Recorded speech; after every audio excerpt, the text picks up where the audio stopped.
నమస్కారం. City news కి స్వాగతం. వినుకొండలో మంగళవారం జరిగిన మెగా కిసాన్ మేళకు అపూర్వ స్పందన లభించింది. వినుకొండలోని ఎన్ఎస్పి గ్రౌండ్ నుంచి వ్యవసాయ మార్కెట్ యార్డు వరకు ట్రాక్టర్లతో భారీ ర్యాలీ నిర్వహించారు. ఈ ర్యాలీలో మంత్రి అచ్చెన్నాయుడు పాల్గొని రైతులతో కలిసి ట్రాక్టర్ నడిపి అందరినీ ఉత్సాహపరిచారు. అనంతరం మార్కెట్ యార్డులో ఏర్పాటు చేసిన కిసాన్ మేళను మంత్రి అచ్చెన్నాయుడు, చీఫ్ విప్ జీవి కన్నా లక్ష్మీనారాయణ కలిసి ప్రారంభించారు. అక్కడ ఏర్పాటు చేసిన స్టాళ్లను పరిశీలించి ఆధునిక వ్యవసాయ పద్ధతులు, ప్రభుత్వ పథకాల గురించి రైతులకు వివరించారు. ఈ సందర్భంగా జరిగిన మార్కెట్ యార్డ్ చైర్మన్ ప్రమాణ స్వీకార మహోత్సవంలో మీసాల మురళి చైర్మన్ గా ప్రమాణ స్వీకారం చేశారు. ఈ కార్యక్రమంలో పల్నాడు జిల్లా కలెక్టర్ అరుణ్ బాబు, నర్సరావుపేట శాసనసభ్యులు అరవింద్ బాబు, మాచర్ల శాసనసభ్యులు జూలకంటి బ్రహ్మానందరెడ్డి, సత్తెనపల్లి శాసనసభ్యులు కన్నా లక్ష్మీనారాయణ, డీసీసీబీ చైర్మన్ మాజీ శాసనసభ్యులు మక్కెన మల్లికార్జునరావు, కూటమి నాయకులు, రైతులు, వ్యవసాయ శాఖ అధికారులు తదితరులు పాల్గొన్నారు. మనందరం ఈ రాష్ట్రంలో ఉన్నాం. స్వాతంత్రం వచ్చింది, 78 సంవత్సరాలు పూర్తయింది. తెలుగుదేశం పార్టీ పుట్టింది 44 సంవత్సరాలు పూర్తి చేసుకుంది. చాలా మంది పెద్దవాళ్ళు ఉన్నారు, మధ్యస్థులు ఉన్నారు. తెలుగుదేశం పార్టీ పెట్టిన తర్వాత పుట్టిన వాళ్ళు కూడా చాలా మంది ఉన్నారు. కానీ ఈ పరిస్థితులన్నీ ఒక్కసారి ఈ రాష్ట్రంలో గమనంలోకి తీసుకుంటే, తెలుగుదేశం పార్టీ ఏర్పడి ఈ 43 సంవత్సరాల సుదీర్ఘ ప్రయాణంలో విశ్వవిఖ్యాత నట సార్వభౌముడు నందమూరి తారక రామారావు నుంచి నేటి మన నాయకుడు, మన ముఖ్యమంత్రి చంద్రబాబు నాయుడు వరకు నిరంతరం అధికారంలో ఉన్న, ప్రజాపక్షంలో ఉన్న, ప్రతిపక్షంలో ఉన్న ప్రజల గురించి ఆలోచించాం తప్ప ఎప్పుడు ఇంకొక కార్యక్రమం చేయలేదు. రాష్ట్రంలో అధికారంలో ఉంటే అధికారాన్ని ఉపయోగించి ప్రజలకి సేవ చేసేవాళ్ళం. ఒకవేళ అధికారం లేకపోతే పార్టీ తరపున ప్రజల పక్షాన ప్రజల సమస్యలు ప్రభుత్వం దృష్టికి తీసుకొచ్చి పరిష్కారానికి మార్గం చూపేవాళ్ళం. ఇది నిరంతరం తెలుగుదేశం పార్టీ 43 సంవత్సరాలుగా చేస్తున్నటువంటి కార్యక్రమం. ఎప్పుడు ఇబ్బందులు కలగలేదు, ఎప్పుడు మనకి సమస్యలు రాలేదు. కానీ 2019లో ఒక దుర్మార్గమైన వ్యక్తి రాష్ట్రానికి ముఖ్యమంత్రిగా వచ్చిన తర్వాత తెలుగుదేశం పార్టీ కార్యకర్తలు, నాయకులు ఎన్ని ఇబ్బందులు పడ్డారో ఒక్కసారి మనం గుర్తు చేసుకోవాలని చెప్పి తెలియజేస్తున్నాను. ఇబ్బందులంటే మామూలు ఇబ్బందులు కాదు. దుర్మార్గుడు ఒక ఆలోచన చేశాడు. ఈ రాష్ట్ర ప్రజలు ఒక్క అవకాశమని తప్పుడు హామీలు ఇచ్చి నాకు అధికారాన్ని ఇచ్చారు. నా అధికారాన్ని దౌర్జన్యంగా, అవినీతి పరంగా తెలుగుదేశం పార్టీ కార్యకర్తలను నాశనం చేసి, తెలుగుదేశం పార్టీ లేకుండా, కార్యకర్తలు లేకుండా నేనే ఈ రాష్ట్రానికి 30 సంవత్సరాలు ముఖ్యమంత్రిగా ఉండాలి. ఈ రాష్ట్రంలో నా రాజకీయ పార్టీ తప్ప ఇంకొక పార్టీ ఉండకూడదని మనకు 5 సంవత్సరాలు ఎన్ని ఇబ్బందులు పెట్టారో మనందరం గుర్తు చేసుకొని పాలన సాగించాలని చెప్పి తెలియజేస్తున్నాను. నేను చాలా సార్లు చెప్పాను, జగన్మోహన్ రెడ్డి, తెలుగుదేశం పార్టీ నీ పార్టీ లాగా గాలికి పుట్టలేదు. ఈ పార్టీ పెట్టింది విశ్వవిఖ్యాత నట సార్వభౌముడు నందమూరి తారక రామారావు. ఈ పార్టీని నువ్వు, నీ తండ్రి, నీ తాత ఏమీ చెయ్యలేరని చాలా సార్లు చెప్పాను. మళ్ళీ కూడా ఈ సందర్భంగా చెప్తున్నాను. చాలా మంది అనుకున్నారు ఇన్ని బాధలు వచ్చాయి, ఇన్ని ఇబ్బందులు వచ్చాయి, పార్టీ పరిస్థితి ఏమని. కానీ మొన్న జరిగినటువంటి ఎన్నికల్లో చంద్రబాబు నాయుడు పిలుపు మేరకు జనసేన అధ్యక్షుడు శ్రీ పవన్ కళ్యాణ్ గారు, దేశ ప్రధాని శ్రీ నరేంద్ర మోడీ గారు ఒక మంచి ఆలోచనతో 3 పార్టీలు కలిసి పోటీ చేస్తే దేశ చరిత్రలో ఏ రాష్ట్రంలో ఏ పార్టీకి రానన్నటువంటి మెజారిటీ ఇచ్చారని చెప్పి సందర్భంగా తెలియజేస్తున్నాను. మొన్న అధికారం వచ్చిందంటే 164 స్థానాలు గెలిచారంటే మా యొక్క కృషి కాదు. 5 సంవత్సరాలు త్యాగాలకి సిద్ధపడ్డారు. ఆస్తులు కోల్పోయారు, జైలుకెళ్లారు, అవమానాలు పడ్డారు. కానీ జెండా వదలకుండా కృషి చేసినటువంటి కార్యకర్తల కష్టమే మొన్న ఎన్నికల్లో విజయమని ఈ సందర్భంగా తెలియజేస్తున్నాను. అరాచక పాలనలో జగన్మోహన్ రెడ్డి తప్పుడు కేసులు పెట్టి వేధించినా గానీ ఎదురొడ్డి పోరాడినటువంటి వీరుడు మన అచ్చెన్నాయుడు గారు. వారు ఒక్కసారి వారికి గట్టిగా చప్పట్లు కొట్టి ధన్యవాదాలు తెలియజేయాలని ఈ సందర్భంగా నేను కోరుతున్నా. అట్లాగే 16 సంవత్సరాలు మంత్రిగా చేశారు.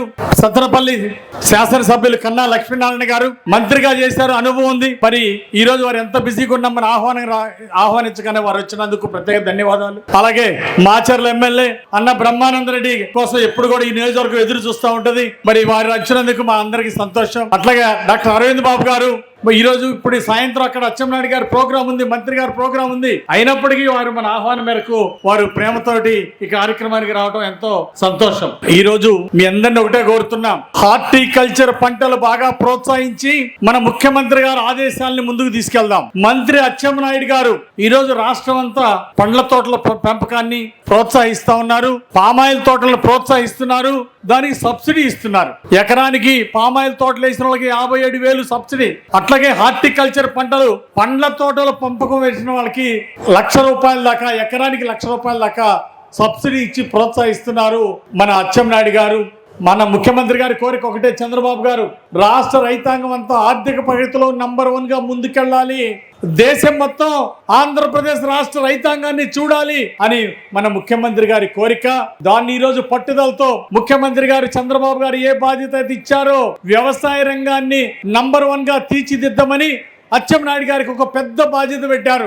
ఈ రోజు ఆ బాధ్యతలో రైతన్నల అభివృద్ధి కోసం ఈ రోజు రాష్ట్రం అంతా పర్యటిస్తూ మంచి సంక్షేమ పథకాలు ఈ రోజు దాన్ని అమలు చేస్తూ ముందుకెళ్తున్న అచ్చెన్నాయుడు గారికి ధన్యవాదాలు తెలియజేస్తున్నా. అట్లాగే మన ప్రాంతం పండ్ల తోటలకు అనువైన ప్రాంతం. మన రైతు సోదరులందరినీ కోరేది ఏంటంటే, మన నాన్న మన తాతళ్ళు వరి పండించారు, ఈ రోజు వరి పండిస్తే సరైన గిట్టుబాటు ధర లేదు. అంటే ప్రభుత్వం కొన్నది మొన్న, ఈరోజు ఎన్డీఏ ప్రభుత్వం వచ్చినాక గతంలో దుర్మార్గ పాలనలో 1670 కోట్లు రైతులకు అప్పు పెట్టి ధాన్యం కొనుగోలు చేసి రైతులు డబ్బులు ఇవ్వాల జగన్మోహన్ రెడ్డి ప్రభుత్వం. కానీ ఈ రోజు మన ప్రభుత్వం, ఎన్డీఏ ప్రభుత్వం, చంద్రబాబు గారి ప్రభుత్వం రైతాంగాన్ని పెద్ద ఎత్తున ఆదుకుంటుంది, పండ్ల తోటలను ప్రోత్సహిస్తుంది. ఈ అవకాశాన్ని పండ్ల తోటలకు ఇచ్చే సబ్సిడీ మన వినుకొండ ప్రాంత రైతాంగం, పల్నాడు జిల్లా రైతాంగం పూర్తి స్థాయిలో సద్వినియోగం చేసుకుని తలసరి ఆదాయం పెంచుకోవాలని కోరుతున్నా. ఈ రోజు రాష్ట్రంలో తలసరి ఆదాయం రైతాంగంలో ఎవరిది ఎక్కువ అంటే పండ్ల తోటలు పెంచే వాళ్ళది ఎక్కువ ఉంది. ఎకరానికి 2 లక్షల రూపాయల ఆదాయం. పామాయిల్ తోటలు పండించిన వాళ్ళకి ఎకరానికి 1,00,000 నుండి 1,50,000 దాకా ఎకరానికి పామాయిల్ తోటలు పండించిన వాళ్ళకి ఈ రోజు ఆదాయం. మొన్ననే దెందులూరి ప్రభాకర్ గారితో మాట్లాడా, అట్లాగే పక్కన ఎమ్మెల్యేలతో మాట్లాడితే పామాయిల్ తోటలు వేస్తే ఎలా ఉంటుందంటే, వేసవి కాలంలో నీళ్లు పెట్టుకోగలిగితే ఈరోజు కౌలే 80,000 ఇస్తున్నారు, 1,00,000 నుండి 1,50,000 దాకా ఆదాయం వస్తుంది పామాయిల్ తోటలు వేసుకుంటే అని ఈరోజు చెప్పడం జరిగింది. కానీ మీ అందరిని కోరుతున్నా, రాష్ట్రం అంతా వినుకొండ వైపు చూడాలా, రాష్ట్రం అంతా పల్నాడు వైపు చూడాలా. పండ్ల తోటల పెంపకం, పామాయిల్ తోటల పెంపకం వలన తలసరి ఆదాయం నంబర్ 1 గా తీర్చిదిద్దుకోవాలి, ప్రభుత్వం ఇచ్చిన సబ్సిడీలు తీసుకోవాలి, రైతులు ఆర్థిక ప్రగతిలో ముందుండాలని చెప్పేసి ఈ సందర్భంగా పల్నాడు జిల్లా రైతాంగాన్ని, వినుకొండ నియోజక రైతాంగాన్ని అందరినీ నేను కోరుతున్నా. హార్టికల్చర్ పంటలు వేస్తే 4 రెట్లు ఎక్కువ ఆదాయం వస్తుంది. అందుకే ప్రభుత్వం కూడా సబ్సిడీ ఇచ్చి ప్రోత్సహిస్తా ఉంది. రైతు ద్రోహి ఎవరు? రైతు ద్రోహి జగన్మోహన్ రెడ్డి. ఎందుకంటే 5 ఏళ్ల మీ రాక్షస పాలనలో రైతుల ఆత్మహత్యలు పెరిగినాయి. దేశంలో నంబర్ 2 ఆత్మహత్యల్లో దేశంలో 2వ స్థానం వచ్చింది అంటే ఆంధ్రప్రదేశ్ జగన్ పాలనలో. మీ దుర్మార్గ పాలనలో, అరాచక పాలనలో రైతులకు అన్యాయం చేశారు. కనీసం క్రాప్ ఇన్సూరెన్స్ చెల్లించలేని అసమర్థుడు 5 ఏళ్ల పాలనలో క్రాప్ ఇన్సూరెన్స్ చెల్లించడం చేతగాని వాళ్ళు ఈరోజు చంద్రబాబు గారిని, ముఖ్యమంత్రి గారిని విమర్శిస్తా ఉన్నారు. ఆ రోజు డ్రిప్ ఇరిగేషన్ చంద్రబాబు గారి పాలనలో, ఎన్డీఏ పాలనలో డ్రిప్ ఇరిగేషన్ 90% సబ్సిడీలో రైతులకు ఇచ్చారు. మరి జగన్ పాలన ఎందుకు ఇవ్వలేకపోయారు? డ్రిప్ ఇరిగేషన్ సబ్సిడీ ఎత్తేసిన జగన్ రైతు ద్రోహి. అట్లాగే ఇక్కడికి విచ్చేసిన ముఖ్యంగా రైతు సోదరీమణులందరికీ కూడా హృదయపూర్వక నమస్కారాలు. నిజంగా ఈ ర్యాలీ చూస్తూ ఉంటే చాలా కన్నుల పండగగా ఉంది. మా అంజన్నకి ఆయన బలం ఏంటో ఆయనకు తెలియదు, ఎందుకంటే ఆంజనేయ స్వామికి ఆయన బలం ఏందో ఆయనకు తెలియదు. ఎక్కడ ర్యాలీ అక్కడ నుంచి ఇక్కడ దాకా ర్యాలీ. ఒక గొప్ప కార్యక్రమాన్ని ఈరోజు అచ్చెన్నాయుడు గారి సాక్షిగా కూటమి ప్రభుత్వానికి, ముఖ్యంగా చంద్రబాబు నాయుడు గారికి మీరు ఇచ్చిన గౌరవంగా ఈ ర్యాలీని భావిస్తా ఉన్నాం.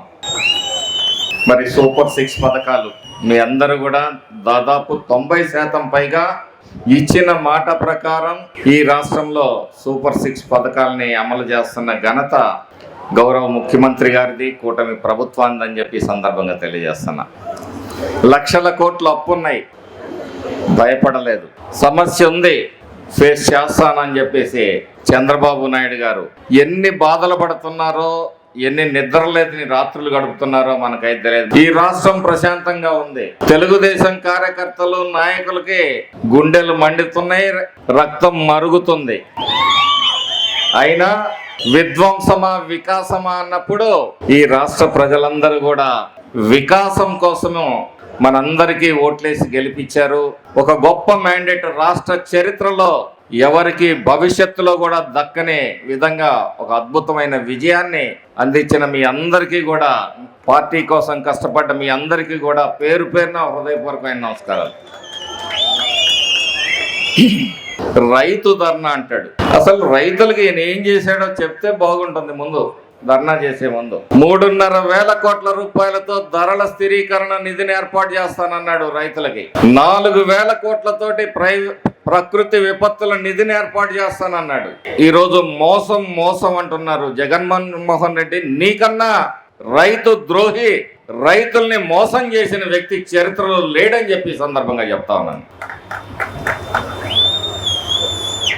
ట్రాక్టర్లు లేవు, స్ప్రింక్లర్లు లేవు, డ్రిప్ ఇరిగేషన్ లేదు, రెయిన్ గన్స్ లేవు, హార్వెస్టర్లు లేవు, సున్నా వడ్డీ లేదు, పావలా వడ్డీ లేదు, బంగారం రుణం లేదు. అన్నిటినీ తీసేసి 12,500 రైతు భరోసా ఇస్తానని చెప్పిన ఆ పెద్ద మనిషి కేంద్రం ఇచ్చిన 6,000తో కలిపి 6,500 ఇచ్చి రైతుల్ని మోసం చేసిన వ్యక్తి జగన్మోహన్ రెడ్డి. ఈరోజు రాష్ట్రంలో మోసం అంటున్నాడు. నేను ఒక్కటే చెప్తున్నాను, ప్రతి తెలుగుదేశం కార్యకర్త కూడా మనమే దాడి చేయొద్దన్నారు. ప్రత్యక్షంగా వాళ్ళ మీద భౌతికమైన దాడులు చేయొద్దన్నారు. కానీ చంద్రబాబు నాయుడు గారు వారి మాటల తోటాలకి, వారి అసత్య ప్రచారాలకి మీరు తూటాల్లాగా సమాధానం ఇవ్వాల్సిన అవసరం ఉంది. ఈ సందర్భంగా మరి ఆంజనేయులు గారు భారీ ట్రాక్టర్ ర్యాలీ, బహుశా ఆంధ్రప్రదేశ్ లోనే ఇవాళ జరిగినటువంటి ఈ ర్యాలీ ఇంకెప్పుడు జరిగి ఉండదు అని చెప్పేసి నేను అనుకుంటా ఉన్నాను. అలాగే ఈ సందర్భంగా మరి రైతు సదస్సు లాగా రైతుకి అనేక రకాలైనటువంటి సలహాలు ఇచ్చే విధంగా ఈ సభ ఏర్పాటు చేసినందుకు కూడా ఆంజనేయులు గారిని నేను అభినందిస్తా ఉన్నాను. మరి నాకన్నా ముందు మాట్లాడినటువంటి పెద్దలందరూ కూడా అనేక విషయాలు చెప్పారు. ఒక రాక్షస అరాచక పాలనని పారద్రోలి ప్రజాస్వామ్య విధంగా పాలించేటువంటి ఎన్డీఏ కూటమిని కేంద్రంలో నరేంద్ర మోడీ గారు, రాష్ట్రంలో ఎంతో అనుభవం కలిగినటువంటి నాయకుడు చంద్రబాబు నాయుడు గారి నాయకత్వంలో ఇవాళ 14 మాసాలుగా ఈ రాష్ట్రంలో అభివృద్ధి, సంక్షేమం, మరి డబుల్ ఇంజిన్ సర్కార్ ఉరకలు పెడుతున్నటువంటి మాట మనం చూస్తా ఉన్నాం. ఈ రాష్ట్రంలో ప్రధానంగా ప్రజలు ఎంతో జీవన ప్రమాణాలు పెరుగుతూ ప్రజలెంతో శాంతి భద్రతతో జీవిస్తున్నటువంటి విధానాన్ని మనం చూస్తా ఉన్నాం. మరి ఇటువంటి ప్రజాస్వామ్యయుతంగా పాలించేటువంటి ఈ పాలనకి మీ అందరి ఆశీస్సులు ఉండాలని, ఎందుకంటే చాలా కాలాతీతమైంది. మన ముఖ్య అతిథి మాట్లాడాల్సినటువంటి అవసరం ఉంది. వ్యవసాయ రంగం గురించి, ఈ రాష్ట్రంలో 14 మాసాలుగా జరుగుతున్నటువంటి అభివృద్ధి సంక్షేమ కార్యక్రమాల గురించి, అలాగే రాక్షస పాలనలో ఎన్నో ఇబ్బందులు పడి ఉన్నారు, వాటి గురించి కూడా మరి చెప్పాల్సినటువంటి అవసరం ఉంది. కాబట్టి మరి నాకు ఈ అవకాశం ఇచ్చినటువంటి మిత్రులు ఆంజనేయులు గారికి నాకు హృదయపూర్వక ధన్యవాదాలు తెలియజేస్తూ సెలవు తీసుకుంటాను.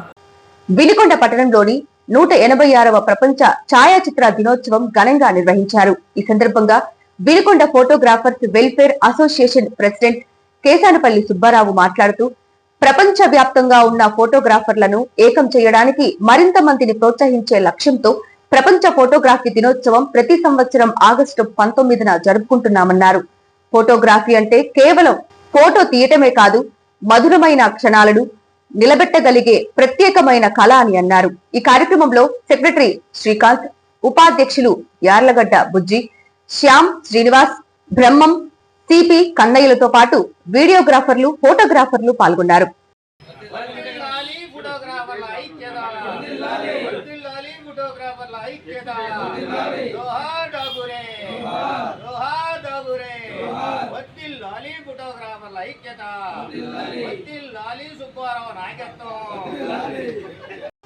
ఆంధ్రప్రదేశ్, తెలంగాణలలో 21 శాఖలు కలిగిన తేజశ్రీ డెంటల్ నర్సాపేటలోని బార్ అసోసియేషన్ సభ్యుల కోసం ఒక ఉచిత దంత వైద్య శిబిరాన్ని నిర్వహించింది. ఈ క్యాంపులో డాక్టర్లు అనిల, సుజాత, హిమజలతో కూడిన ప్రత్యేక వైద్య బృందం న్యాయవాదులకు పరీక్షలు నిర్వహించింది. ఈ సందర్భంగా వైద్యులు లేటెస్ట్ లేజర్ టెక్నాలజీతో నొప్పి లేకుండా చేసే రూట్ కెనాల్, చిగుళ్ల చికిత్సలు మరియు పళ్ళు లేని చోట అమర్చే ఇంప్లాంట్ టెక్నాలజీ గురించి వివరించారు. బార్ కౌన్సిల్ ప్రెసిడెంట్ జీవి సుబ్బారావు ఈ అవగాహన కార్యక్రమం నిర్వహించినందుకు గాను తేజశ్రీ డెంటల్ యాజమాన్యం డాక్టర్ బాలస్వామికి కృతజ్ఞతలు తెలిపారు. భవిష్యత్తులో ఇలాంటి కార్యక్రమాలు మరిన్ని నిర్వహించాలని ఆయన కోరారు. మరియు తేజశ్రీ హాస్పిటల్స్ వారి సంయుక్త ఆధ్వర్యంలో మనము ఒకసారి ముందుగా చేయించుకుంటే వాళ్ళు కన్సెషన్ కూడా ఇస్తామని చెప్పి పడుతున్నారండి. కాబట్టి మన పుర ప్రజలు ఈ అవకాశాన్ని సద్వినియోగం చేసుకొని వారి సేవలు పొంది, కన్సెషన్ తోటే సేవలు పొంది మన ఆరోగ్యాన్ని కాపాడటానికి వాళ్ళు సిద్ధంగా ఉన్నారు. మనం కూడా కాపాడుకొని వారి సేవలను మనం సద్వినియోగం చేసుకోవాలని ఈ అందరికీ నేను సభాముఖంగా తెలియజేసుకుంటున్నాను. నమస్కారం. 186వ ప్రపంచ ఫోటోగ్రఫీ దినోత్సవాన్ని పురస్కరించుకొని ఫోటోజెనిక్ ఆర్ట్స్ సర్కిల్ ఆధ్వర్యంలో నిర్వహించిన doctor N Bhagavan Das, Bandi Rajan Babu memorial photography competition 2025లో వినుకొండకు చెందిన ఫోటోగ్రాఫర్ కేసానపల్లి సుబ్బారావుకు సర్టిఫికెట్ ఆఫ్ మెరిట్ అవార్డు లభించింది. ఈ పోటీలో బూల్ కాంపిటీషన్ నలుపు తెలుపు విభాగంలో సుబ్బారావు తీసిన ఫోటోకు ఆ గౌరవం దక్కింది. ఈ విషయాన్ని ఫోటోజెనిక్ ఆర్ట్స్ సర్కిల్ కార్యదర్శి కానల సుధాకర్ రెడ్డి ఈమెయిల్ ద్వారా సుబ్బారావుకు తెలియజేశారు. అవార్డు పొందిన సందర్భంగా పట్టణంలోని పలువురు ఫోటోగ్రాఫర్లు సుబ్బారావును అభినందించారు. సిటీ న్యూస్ ఇంతటితో సమాప్తం. తిరిగి రేపటి సిటీ న్యూస్ లో మళ్ళీ కలుద్దాం. అంతవరకు సెలవు. నమస్కారం.